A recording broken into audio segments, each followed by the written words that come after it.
बिस्मिल्लाहिर्रहमानिर्रहीम, अस्सलाम वालेकुम। आप देख रहे हैं स्पोर्ट्स पिक्स और मैं हूं आपका होस्ट हमजा शफीक। तो जनाब, आज के इस प्रोग्राम में हम बात करेंगे ICC main ODI team of the year का ऐलान किया गया है, जिसके कप्तान बाबर आजम हैं। इसके अलावा कोई भी पाकिस्तानी खिलाड़ी इस टीम में शामिल नहीं हो सका, लेकिन बाबर आजम जो है उस टीम में भी शामिल है और कप्तान भी हैं। इस बारे में पूछेंगे। सलमान भट्ट साहब हमारे साथ मौजूद हैं। Welcome to the show Bhatt साहब। Thank you. भट्ट साहब, क्या देख रहे हैं ओडीआई टीम जो 2022 का अनाउंसमेंट हुआ है, उसमें कप्तान बाबर आजम है। एक तरफ पूरी दुनिया मान रही है, दूसरे एंड पे पाकिस्तान के अंदर कुछ सियासत हो रही है जिसमें बाबर आजम को कप्तानी से हटाने की बात की जा रही है। देखिए, एज फार एज के उनका नाम आया ODI team of the year में और वो उसके कैप्टन है, तो ये उनके लिए बड़ी प्राउड मोमेंट है और पूरे पाकिस्तान के लिए है कि पाकिस्तान की रिप्रेजेंटेशन है एज कैप्टन एक बड़ी टीम में। दूसरी बात यह है कि जो आपने लोकल कैंपेन की बात की है, वो एक मिलिशियस कैंपेन है और कैंपेन है विद एन एजेंडा कि जी किसी तरह अपना बंदा लाने के लिए इसको हटाएंगे तो अपना बंदा अंदर आएगा। आई थिंक दैट इज़ एक रिडिकुलस माइंडसेट है जो एग्जिस्ट करता है हमारी सोसाइटी के अंदर, क्रिकेटिंग फ्रेटर्निटी के अंदर, और ये अब से नहीं है, ये शुरू से है। और उसको फिर उसकी जो प्रोग्रेस की जो लाइंस है ना, वो है through different people in the media, और उनसे फिर ये कैंपेन को रन किया जाता है। अनफॉर्चुनेटली ये कोई बात सीक्रेट नहीं है, एक पर्टिकुलर टीम को उन्होंने छोड़ा है जिस तरीके से उन्होंने छोड़ा है, और फिर उसके आगे से लोग जो हैं वो सरगर्म है इस उसके साथ। हालांकि अगर उन्हीं से पूछ लिया जाए वन ऑन वन बिठा के कि बता क्या गलती है, तेरे ख्याल में क्या होना चाहिए, तो वो 3 जवाब दे जाएं तो आप जो मर्जी कहेगा। हो सकता है ये बात सुन के वो कहीं फ़ोन मिला के पूछेंगे दसना की है, बहरहाल उनके पास बताने के लिए कुछ होगा नहीं। और बात यह है कि हर उस बेहतरीन टैक्टिशन जो टैक्टिकली शार्प प्लेयर है टीम के अंदर है, उस पे पाकिस्तान का हक है कि तेज़ तरीन दिमागी तौर पे मोस्ट टैक्टिशन जो तेज़ है ना, वो पाकिस्तान को लीड करे। अगर आपके पास उससे बेहतर है तो लगा लें, अगर आपके पास उससे बेहतर है, खाली चलाकी पे ना बात करें, परफॉर्मेंस पे भी बात करें। वाइट बॉल के अंदर आप उसके ज़रा रन्स देखें, पिछली कितनी इनिंग्स में कितनी सेंचुरियाँ, कितना कुछ है, कितने सालों से कर रहा है। एक प्लेयर है टीम के अंदर जो आउट होता है तो लगता है आधी टीम आउट हो गई है। तो आई थिंक कि आप इस तरह जब एक मिलिशियस कैंपेन करते हैं अपने ही प्लेयर के ऊपर, तो आप अपनी टीम के ऊपर एक एक्स्ट्रा प्रेशर क्रिएट करते हैं। इसका मतलब है कि आपकी तरजीह ये नहीं है कि आपकी जो वो प्लेयर्स हैं वो प्रेशर से हट के अपनी क्रिकेट पे तवज्जो दें, आप उन्हें कांस्टेंट एक माइंडसेट की बात करूं जिसकी आपने बात की है कि वो सवाल पूछेंगे कि अब मैंने क्या जवाब देना है। अब उन्होंने एक ट्वीट किया हुआ है इस टीम अनाउंस होने के बाद, उन्होंने थोड़े से स्टैट्स निकाले। उन्होंने कहा कि ब्ला ब्ला ब्ला 3 ऑस्ट्रेलिया के खिलाफ जीते हुए हैं, ठीक है, लेकिन जो बाकी टोटल 9 ओडीआईज है, जिसमें से 3 ऑस्ट्रेलिया के अलावा बाकी जो 6 हैं वो वेस्ट इंडीज और नेदरलैंड के खिलाफ हैं, और वो हलवा टीम थी। वहां पर बाबर आजम ने स्कोर करके तो यहां पर जगह बनाई है। तो मुल्क में रहकर इतना सर्व किया बाबर ने, अभी तक मुसलसल कर रहे हैं, परफॉर्म भी कर रहे हैं। तो इस तरह की जब चीजें सामने आएंगी तो एक प्लेयर पर भी इसका एक बुरा इंपैक्ट पड़ता है। देखिए, मुझे नहीं मालूम किसका ट्वीट है, neither I am interested in knowing. बात यह है कि कोई क्रिकेटर बात करे ना जिसको पता है गेम का, उसके निटी-ग्रिटी को जानता है। में कोई एक्स क्रिकेटर्स नहीं शामिल होंगे? वही तो इनको आगे किया होगा ना किसी ने, और अगर वो हैं तो भी बड़े अफसोस की बात है, और अगर कोई और है तो फिर उसको जितनी समझ है वो उतनी बात कर रहा है। सही, लेकिन अभी पाकिस्तान में ऐसा नहीं होना चाहिए, जबकि पूरी दुनिया मान रही कि ग्रेट प्लेयर है। और देखिए, आइडियल वर्ल्ड में ऐसा नहीं होना चाहिए, लेकिन बाबर को इससे फिक्रमंद नहीं होना चाहिए, बिकॉज ऐसा होता है specially in our part of the world. Pakistan में ये हमेशा होता है, ये हमेशा आपकी लेग पुलिंग होती है। सो अपनी परफॉर्मेंस को हाई करें। देखिए, ये नहीं मैं कह रहा कि वो पाकिस्तान दुनिया का बेहतरीन कप्तान है। There are things that he needs to learn quickly. अब वो काफी देर से कप्तानी कर रहे हैं, कुछ उन्हें एरियाज हैं जहां पर काम करने की जरूरत है, जहां पे उन्हें अप फ्रंट होकर डिसीजन मेकिंग करने की तरफ जाना है और अच्छे उस सही टाइम पे डिसीजंस लेने हैं। एट टाइम्स वो नहीं होते, but the point is do you have a better person. असल सवाल यह है कि आपके पास बेहतर पर्सन है, तो फिर आप जितना मर्जी शोर में चाहें ले आए फिर। ठीक है। अच्छा, पिछले, ठीक है, नो डाउट वो बड़ा अच्छा प्लेयर है, एक इंडियन क्रिकेट का टीम का फ्यूचर है। शुभमन गिल की मैं बात कर रहा हूँ। अब इस सारी कैंपेन का, इस सारे सिनेरियो का इंडियंस फायदा उठा रहे हैं, ट्रोल कर रहे हैं, बाबर को उससे कंपेयर कर रहे हैं, बल्कि उसको बाबर से कंपेयर कर रहे हैं और उससे बड़ा दिखा रहे हैं। तो इतनी अर्ली बाबर से कंपेयर करना ठीक है? लेकिन I will not even go into this. वो जो कर रहे करते रहे, उससे क्या फर्क पड़ता है। बात ये मौका कौन दे रहा है उन्हें। मौका तो अपने लोग दे रहे हैं ना। बिल्कुल। वरना आप अगर देखें दुनिया के टॉप प्लेयर्स में से है बाबर, और over a period of years ये 3 से 4 साल इतना लगातार परफॉर्म किया है। उसका जो कन्वर्जन रेट है इज सेकंड टू नन, मेरा दुनिया में सबसे ज्यादा कन्वर्जन रेट उसका, और दोनों फॉर्मेट्स में वर्ल्ड नंबर 1 है। No doubt Shubman Gill is an outstanding cricketer, outstanding player है, टच प्लेयर है, टाइमिंग पे खेलता है। दुनिया में बड़े कम यंगस्टर्स हैं जो टच प्लेयर्स हैं, तो हाई क्लास स्किल होती है ये। लेकिन किसी भी यंगस्टर को, तो शाहीन के अगर 2 बॉल अंदर आ गए तो शाहीन ओवरनाइट वसीम अकरम नहीं बनेंगे, या मोहम्मद आमिर वसीम अकरम नहीं बन गए थे, ठीक है ना ही कोई इंडिया का फास्ट बॉलर 4 आउट करके कपिल देव नहीं बन सकता। आपको वो पूरा पैसेज गुजरना है, over a period of time आपको उस तरह की परफॉर्मेंसेज देनी है। कोई दूसरा तेंदुलकर जो है उसको आने के लिए फिर कोहली बनना पड़ा, और अभी वो भी उसके पीछे है, हंट में है। तो आई थिंक इतनी दूर नहीं जाना चाहिए। दोनों तरफ बहुत सारे लोग ऐसे हैं जो ऐसी बातें करते हैं जो नॉनसेंस है। लेकिन वैसे क्रिकेट फैंस और आप क्रिकेट एक्सपर्ट, हम जो अच्छा खेलता है उसको सपोर्ट करते हैं, उसकी तारीफ करना बनती है। मोहम्मद सिराज का भी इस टीम में नाम शामिल है, और मोहम्मद सिराज ने बड़ा कम टाइम में इंटरनेशनली अगर देखा जाए अपनी जगह यहाँ पर पक्की की, और वो उस तरह से इतने हाईलाइट नहीं इंडियन टीम में जिस तरह से मोहम्मद शामी हो गए, बुमराह हो गए। मेरा ख्याल बुमराह के जाने के बाद इनको चांस मिला, और अब ये इस प्लेइंग 11 का हिस्सा है, लाइक ये जो अभी अनाउंस हुई है।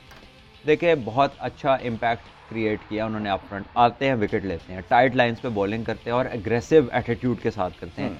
इंडिया की फास्ट बॉलिंग में हमेशा से एटीट्यूड लैक करता रहा है, एग्रेसिव एटीट्यूड। अगर हम अभी करंट उनकी लॉट देखें तो अगर बुमराह फिट होके आते हैं और उसके साथ सिराज खेलते हैं और उमरान मलिक खेलते हैं, हाई 150s में बॉलिंग कर रहे हैं, तो आई थिंक वो जो एग्रेसिव पार्ट मिसिंग था उनकी बॉलिंग में, वो काफ़ी हद तक वो गैप उनका फिल होता नज़र आता है। अगर वो इन 3 लड़कों के साथ जो है आगे वो वर्ल्ड कप के अंदर जो है ना अपना प्लान करते हैं, बिकॉज आई थिंक ये उनकी बेस्ट लॉट है। और अगर बॉल कहीं पे मूव होता है, कहीं पे ऐसी कंडीशन है जहाँ पे ग्रीन पिच है या स्विंग मिलना है, तो वहाँ पे मोहम्मद शामी उसके बेस्ट एक्सपोनेंट है उनकी टीम में। या अर्शदीप भी नया गेंद अच्छा करते हैं जहाँ पे बॉल स्विंग होता है, लेकिन अगर बॉल स्विंग ना हो तो फिर वो खासी मुश्किल में आ जाते हैं। सही। बट सब थोड़ी सी बात कर लीजिए बीपीएल की, जहाँ पर जो पाकिस्तानी क्रिकेटर्स हैं वो छाए हुए हैं। डेब्यू किया है नसीम शाह ने, और डेब्यू में 4 विकेट्स लिए हैं 4 ओवर्स में 12 रन देकर। इसके साथ साथ हमारे जो हारिस रऊफ हैं उन्होंने 154 तक कंसेक्टिव जो 3 डिलीवरीज की हैं और पेस का इस्तेमाल कर रहे हैं। इसके साथ साथ खुशदिल शाह ने बड़ा अच्छा परफॉर्म किया, 18 गेंदों पर 50 रन किए। क्या देख रहे हैं पाकिस्तानी क्रिकेट जो हैं, दूसरी क्रिकेटर्स जो हैं लीग्स में जाके अच्छा खासा परफॉर्म करते हैं? देखिए अच्छा साइन है, इन फॉर्म में पाकिस्तान के प्लेयर्स। इफ्तिखार ने वहाँ पे सेंचुरी की, आजम खान ने सेंचुरी की है, रिजवान ने जाके 2-3 मैच अच्छे खेले हैं, और भी प्लेयर्स हैं जो परफॉर्मेंस दे रहे हैं। नसीम शाह ने 4 आउट किए और इफ्तिखार ने तो 3 छक्के हारिस रऊफ को ही लगाए वो इकट्ठे। और हारिस रऊफ जितनी तेज़ बॉलिंग करते हैं आसान काम नहीं है उनको बड़े हिट लगाना। सो आई थिंक ये अच्छा साइन है बैटर्स के लिए। खुशदिल ने भी शायद एक मैच में उधर रन्स किए हैं, और आई गेस के बांग्लादेश में पता नहीं, पता कराएं खा क्या रहे हैं। वहाब रियाज भी 140 से नीचे नहीं आ रहे, मोहम्मद आमिर भी 140 से ऊपर है, या इन्होंने कोई स्पीड गन को 5 किलोमीटर तेज किया हुआ है वो हमें पता नहीं है। लेकिन तमाम बॉलर्स जो पाकिस्तानी उधर गए हुए हैं वो अच्छे रिदम में और हाई स्पीड्स में बॉलिंग कर रहे हैं। तो एक लाइटर कमेंट था ना जी। लेकिन ये तमाम लड़के अच्छे रिदम से बॉलिंग कर रहे हैं। लीग के टॉप विकेट टेकर भी वहाब रियाज है, पाकिस्तानी है, 12 विकेट्स के साथ। उसके पीछे भी अगर आप देख लें तो जो पाकिस्तानी फास्ट बॉलर हैं इस टाइम पे उधर छाए हुए हैं। बिल्कुल ऐसे ही है।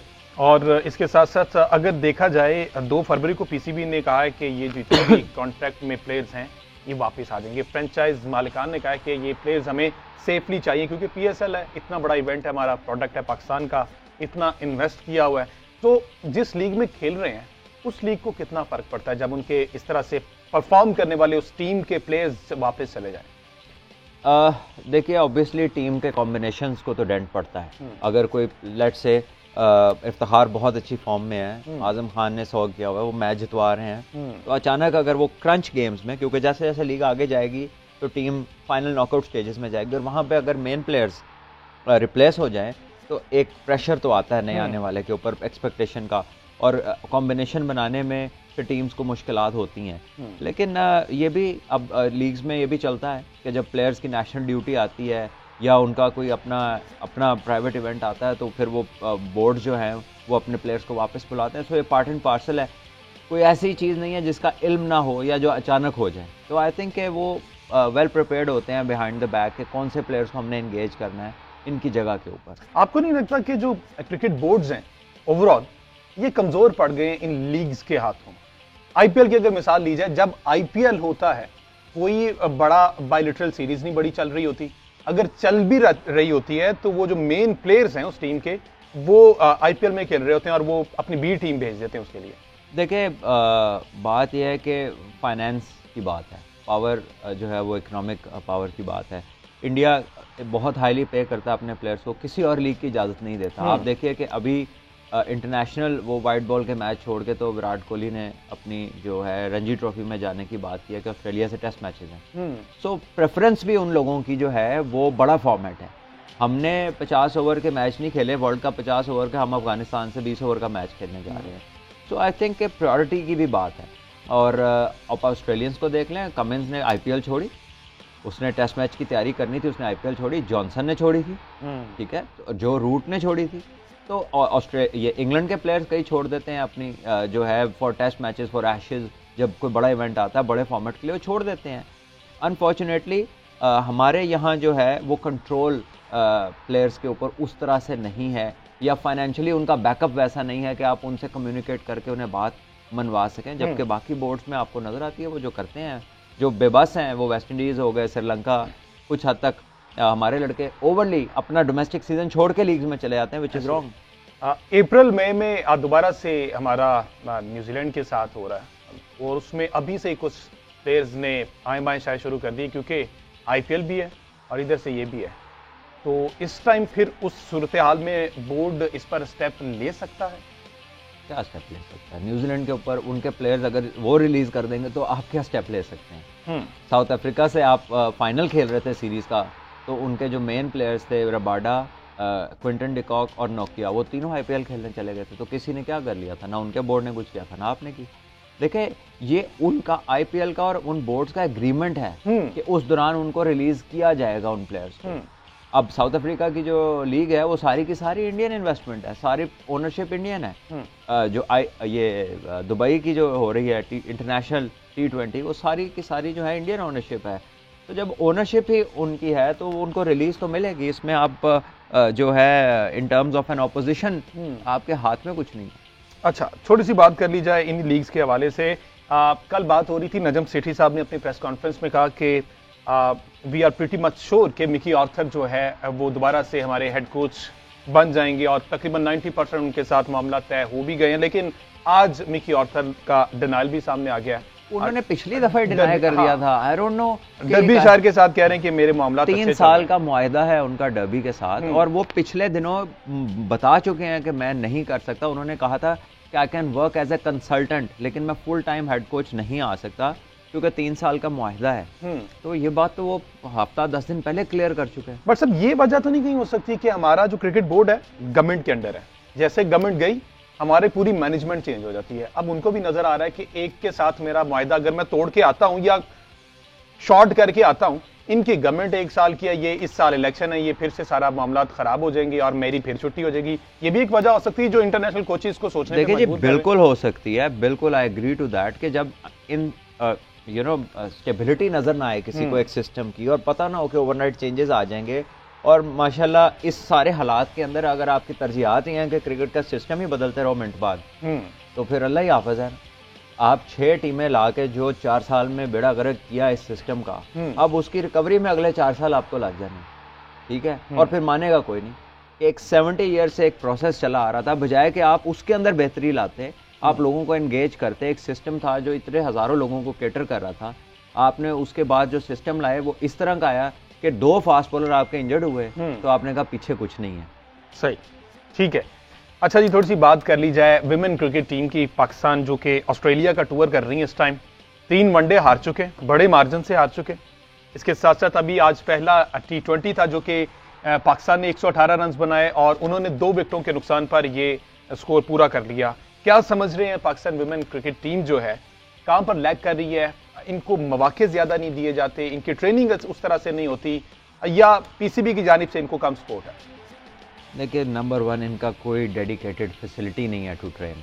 अच्छा, वो हर वक्त वो जो हमारी टीम है वुमेन्स की, वो यही होता है कि जब लड़कों का कैंप नहीं है तो ट्रेनिंग कर लें, या इनको बीच में कुछ 2-3 घंटे का स्लॉट प्रॉपर इनके लिए सेटअप नहीं है, इनके लिए डेडिकेटेड कोई सेटअप नहीं है। आई थिंक सबसे ज़रूरी ये है कि इनका डेडिकेटेड सेटअप हो, इनका एक बड़ा डोमेस्टिक स्ट्रक्चर हो जिसमें ये लोग एंगेज। अभी तक 3 तो टीमें हैं आपकी टोटल, डोमेस्टिक की टोटल 3 टीमें हैं।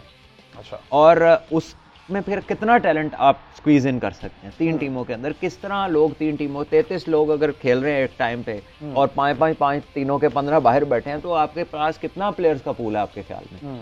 फिर ये एथलेटिक नहीं है। आप वुमेन्स की किसी भी इंस्टीट्यूट में चले जाएं, they don't play any sport. हाँ जी। आपके इंस्टीट्यूट जो है ना वो कहते हैं कि हाँ बस ना ही समझो। अब वो तो लड़कों की खेलों को भी एक्स्ट्रा करिकुलर कहते हैं तमाम इंस्टीट्यूट माशाल्लाह, कोई 1-2 के अलावा बाकी सबका दिल है कि ना ही हो कोई ऐसी चीज। वो एक दिन का जो स्पोर्ट्स डे है ना, वो हमारे मुल्क में एग्जिस्ट करता है अनफॉर्चुनेटली। आई थिंक हमने बच्चों को एथलीट नहीं बनाया, और उसमें जो हमारी खवातीन हैं उनका पूरा हक है कि they should be having dedicated facilities to train. इनकी फिजिकल फिटनेस इनकी आउटपुट में बहुत बड़ी रुकावट है, और वो सिर्फ पाकिस्तान टीम में पहुंच के उन्हें कोई अवेयरनेस। ठीक है, पीसीबी को चाहिए और गवर्नमेंट को भी चाहिए कि ये जो विमेन टीम है इनको प्रॉपर सेटअप मुहैया किया जाए। इस पर मजीद भी बात होगी। आज के शो से इतना ही।